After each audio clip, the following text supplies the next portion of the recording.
Hello everyone, welcome back to my Python tutorial.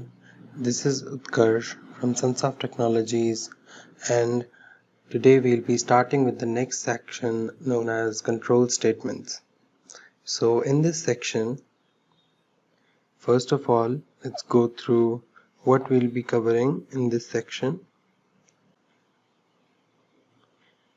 In this section, there are 4 different topics that we'll be covering.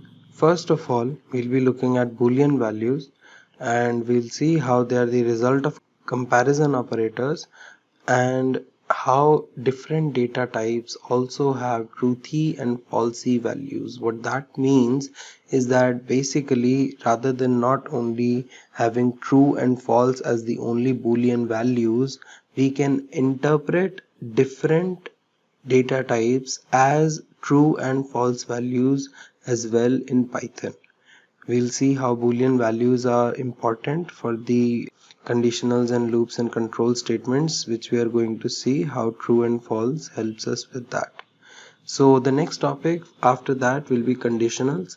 Now conditional branching of code using if else if nesting or elif as well. So what we'll be seeing in this is basically how we can branch our flow of execution of particular program or a script.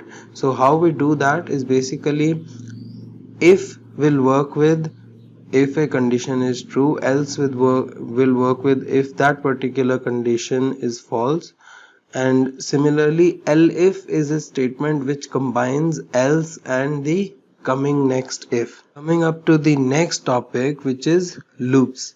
Now in loops we'll be seeing looping with the use of while and for loop. We'll see how while loop is used and for loop is used, and we'll also see some specific functions like range, which provides a very simple method for us to obtain different kinds of ranging. We can customize that as well with different arguments to the range function, and we'll see how we can use that to provide different lists to the for loop.